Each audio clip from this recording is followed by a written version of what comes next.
Douglas Watts started the track and field and cross-country program at Edinburgh in 1969, did it from scratch, and has been the coach of the Fighting Scots ever since. He instantly transformed the school into a national power, leading the team to consecutive NAIA cross-country championships in the 70s and an astonishing 4 NCAA Division II national titles in a span of 5 years. Watts' men's cross-country teams reached the NCAA championships an unprecedented 32 consecutive times. In addition, Watts guided 9 individuals to NCAA crowns, led more than 200 of his athletes to All-America status, and has been recognized by his peers as National Coach of the Year on 5 occasions. An avid fisherman, he has been quoted as saying, "I'm very serious about how I pursue my fish." And when not fishing, Watts found time to play a role in the restructuring of the Division II Coaches Association. For his leadership, that organization awarded Doug with the Jimmy Carnes Distinguished Service Award in 2009. Watts summed it up best when reflecting on his tenure in the sport, saying, "I'm a teacher. All I ever wanted to be able to do was set up an environment in which kids can choose to be as good as they can be." Watts' emphasis on being the best you can be also includes academic excellence, as evidenced by his team's consistently high graduation rates and GPAs.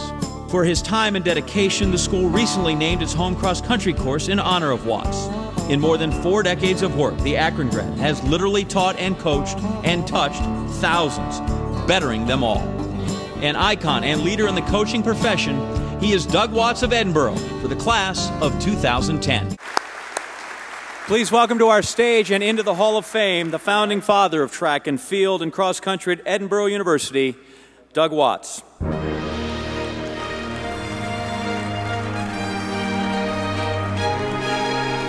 Doug's presenter, Aaron Russell, the co-head track and field coach at Lock Haven University in Pennsylvania. Aaron, thanks for being here this evening.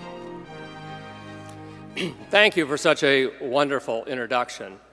And I have to tell you, and some of you may have heard this before, whenever I'm given one of these grandiose introductions, I always feel guilty and think I should apologize to the audience for having to sit through it. Of course, if you know me, you know that's not going to happen.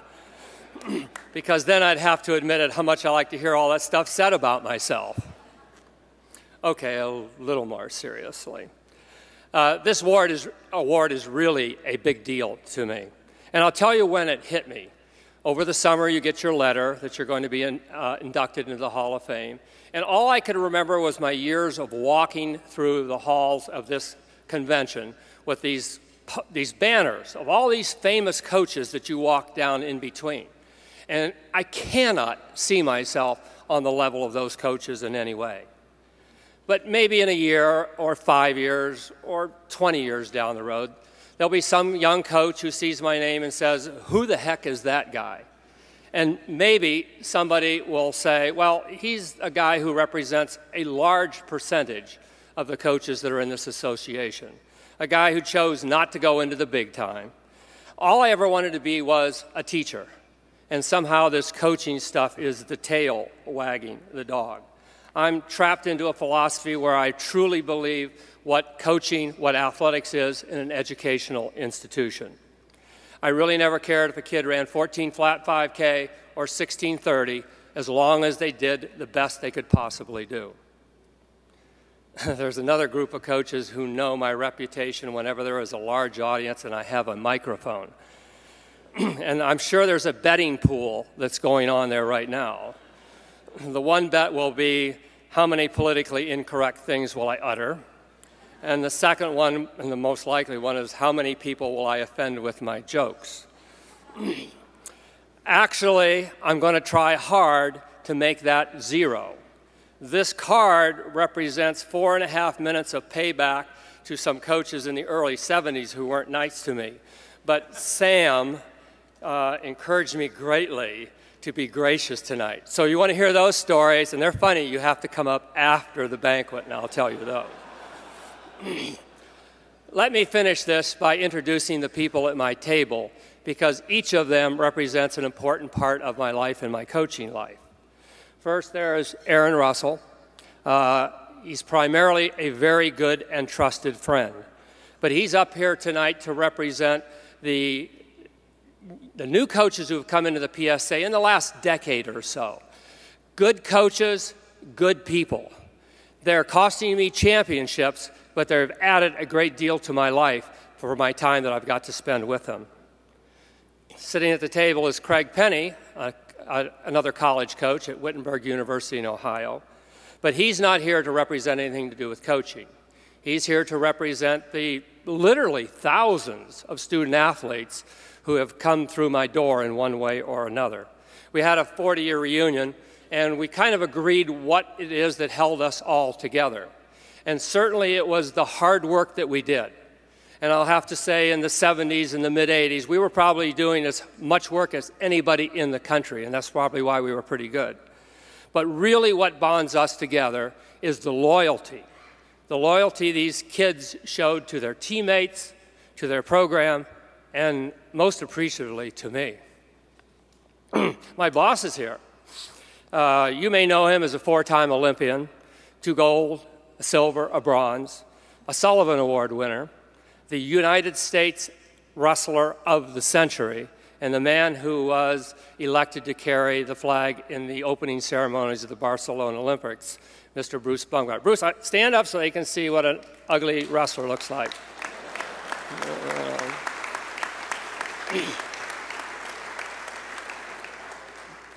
I know Bruce is here primarily as my friend, but he's a good AD.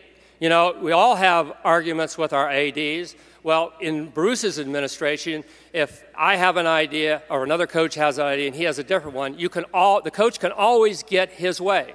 All you have to do is go downstairs, 3 minutes on the mat, 1 takedown and a pin on him, and you can have everything that you want.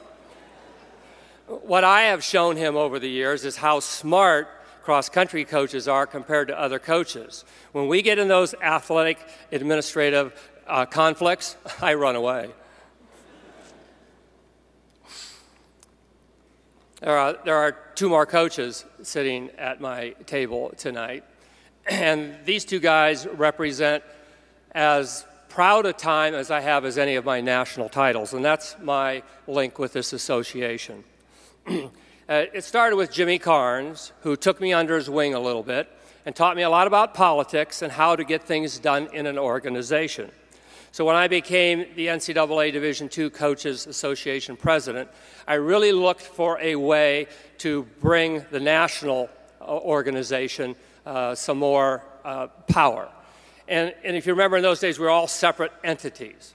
So with my legal advisor, Mark Van Alstyne from North Florida, his advice usually was, "What? You can't do that. They're going to kill you." And my vice president, Dave Harris, and let me editorialize before I go any farther. Dave, if you never win another dual meet in your whole life, you will be up here in this Hall of Fame for the great leadership you showed this organization in the transition period between then and our great CEO that we have now, Sam Seams.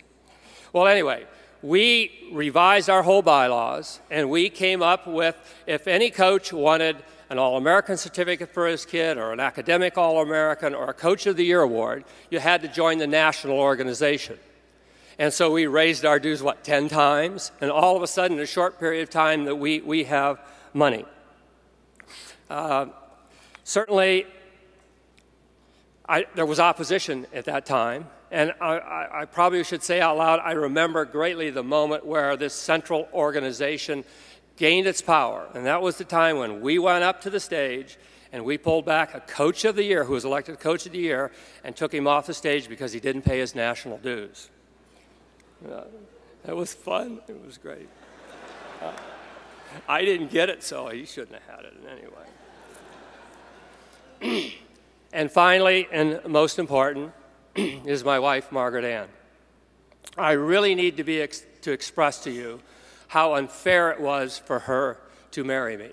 I mean, any coach's spouse can tell you about the time away from the family, the late phone calls at night, the anxiety and the problems that we all have with our jobs. But if you have any idea of how important I think teaching and being a teacher is, you'll know that my wife is 3 times the teacher I am. But because I'm an athletic coach, I get 100 times the recognition, and it's just not fair. I will tell you this, if this strong, independent woman had not allowed me to play coach, I would not be up here today.